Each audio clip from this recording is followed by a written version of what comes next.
Limits are simple to find on a graph. They're a little bit more of a challenge to find algebraically. There's one other strategy that you can use, which is a table. So we would say that's finding the limit numerically. And again, we have to remember that when we're finding a limit, we're not finding what the function is actually equal to at that point. We're looking at what's happening around in the neighborhood of a. What is the behavior as we're approaching that point? So you can use a table. So if we took a graphing calculator and we found f of x is equal to x squared as our function, we could evaluate it for these points. And so at 2.9, my output is 8.41. 2.99 would be 8.9401. 2.999 again is 0.8994001. So we see that they're all, relatively close to each other.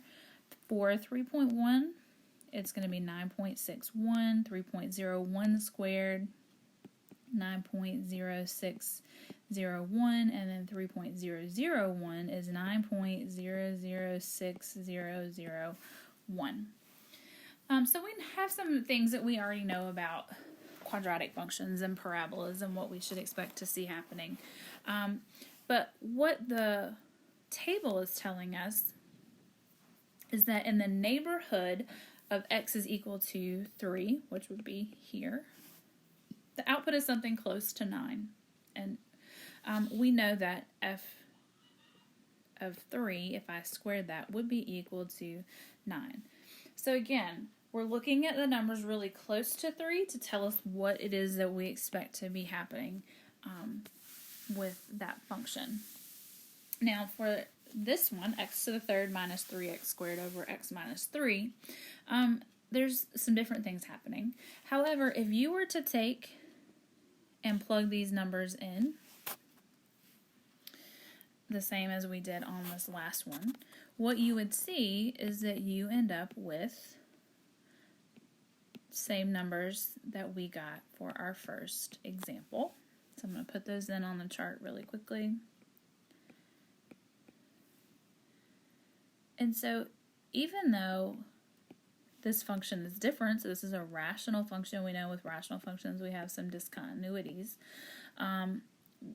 we can still evaluate the limit at that point because in the neighborhood of x is equal to 3, my behaviors are still the same. They're still approaching 9 or something close to 9. Now, if I actually plugged in 3, I would end up with a 0 in the denominator, which I can't do. So it's undefined there. Because there's going to be a hole in the graph. If we simplified this rational function, we would end up with just the quadratic. But in the neighborhood of 3, we still have the same behavior. So the mathematical way to communicate all of that is to use a limit. So again, the function doesn't have to be equal to it. It's just what's happening around the point. So that's how you could set up and use a table. That's really not the easiest way to do it. Graphically is probably the nicest way. We can also algebraically test for limits. The first thing that you want to do is actually plug the number in, because it's possible if that is the output of the function, then you've got your limit and there's no more work that you have to do. So if your outcome is the number, that's your limit. If you simplify and you get a result of 0 divided by 0, then you're going to need to simplify, cancel some things out, think about all the function families that we've solved, to simplify and then plug the number in again and try to evaluate for your limit. If your outcome is a number over 0, the limit does not exist, okay? Which is different than 0 divided by a number, because 0 divided by anything is 0. So we can have a limit of 0, we just can't have a 0 in the denominator. So again, you can always check with a calculator. You can check the table, you can check the graph, but if you're actually proving a limit, you are going to have to do some algebraic work. So for this first example, the limit as x approaches 3 from the right of x plus 1 over x plus 3. So the first thing I'm going to do is I'm just going to plug in 3 in place of x. So 3 plus 1 in the numerator 3 plus 3 in the denominator gives me 4 over 6, which simplifies to be 2/3. So that is my limit for that function. I don't have to do any other work to that to evaluate for the limit. For this next example, the limit as x approaches 3 from the right of x minus 3 over x squared minus 9. So if I plug in 3 in place of all of those x values, what we see happen is we're going to get 0 over 0. So that was that second kind of thing that could happen in that table. So if we have 0 over 0, we need to look to see if we can simplify. And what I know from rational functions is that I need to factor that denominator. It's a difference of squares. When I cancel like terms, I'm going to end up with 1 over x plus 3. And so then again, I'm going to take and I'm going to plug in, I'm going to evaluate, but now I'm going to use 1 over x plus 3. So we'd say the limit as x approaches 3 from the right of 1 over x plus 3 is 1 over 3 plus 3 is 6. So we couldn't find it on that first one because that would be a hole in the graph. I canceled that factor out. So I can't algebraically solve for that value until I find the simplified expression. And I know that those two graphs are the same except for the hole in the graph. So because the limit is the behavior or what I'm approaching, then I know that on that graph I should see at that 3 I should have an open circle at 1/6, but that would still be the limit. For the next example, again, we're going to start by just plugging in 3. We're finding the limit as x approaches 3.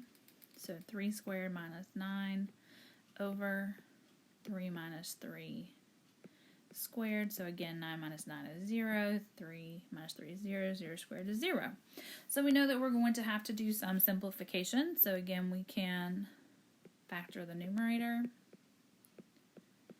I know that the denominator is the same expression being multiplied 2 times. So I'll write that out because that allows me to cancel. So my simplified expression is x plus 3 over x minus 3. So now that I have the simplified expression, we can go back in and we can evaluate for the simplified expression. So the limit as x approaches 3 is equal to 3 plus 3 is 6. 3 minus 3 is 0. So now I have that third thing that happened. So this limit does not exist. The reason that limit does not exist at 3 is because you have a vertical asymptote at 3. Based on what I know, that denominator tells me that there's a vertical asymptote there. And on either side of that vertical asymptote, the graph should be approaching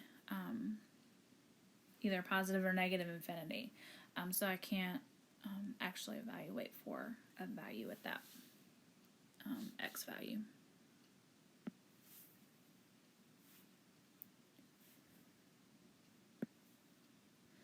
So this last example is a little bit more complicated, and I've actually written this out and put this into the slide so that I can just kind of walk you through this. So the first thing that we would do again is we're just going to plug in. So I take the limit as x approaches 1. I plugged in 1 for all the x values and simplified. And I have 0 over 0. So I know that it probably has a limit, but the way that it's written, I can't find the limit. I'm going to have to simplify. And this one doesn't simplify quite as nice as those rational functions. This one has a radical in the numerator. And the only way to rationalize that radical in the numerator is to use the conjugate. So if you remember, the conjugate is the same expression, it just has the opposite sign. So the conjugate for that one would be a plus sign in the middle. So I'm going to multiply by that conjugate, but I have to multiply by the conjugate divided by itself because that doesn't change. Like, that's just multiplying by 1. Anything divided by itself is 1. So I multiply by that conjugate.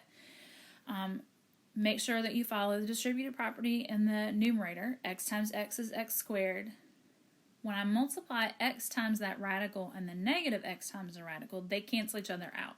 That's why we use the conjugate, so that that cancels out. And then we would have the minus And then when I square the square root, I'm left with whatever's under the radical. We just have to be careful. If you notice, I put it in parentheses there because I do have to remember the distributive. Now, I'm not going to try and multiply that denominator out because that's just going to get ugly and I would probably have to undo it anyway. So we're going to leave that denominator the way that it is and just show that it's being multiplied.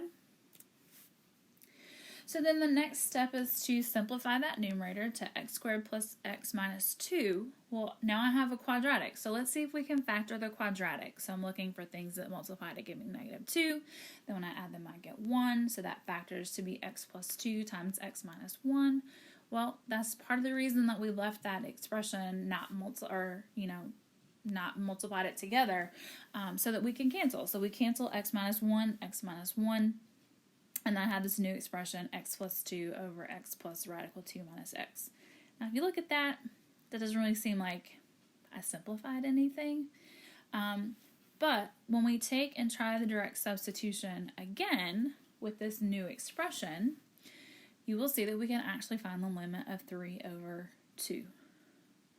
So again, I just plugged in 1 for all the x's in that last expression and simplified, and it's 3 over 2. And again, you can check this on a graphing calculator. So I graphed this in Desmos, so the red line was that really weird looking expression that we had on the last, after we simplified. But from the left and the right side at 1, you can see there that it is actually at 1.5. So most of your simplifications won't be quite that involved. But that's just kind of a nice one to, push ourselves a little bit on the algebra and then just think about using that conjugate because we don't really use that very much mathematically.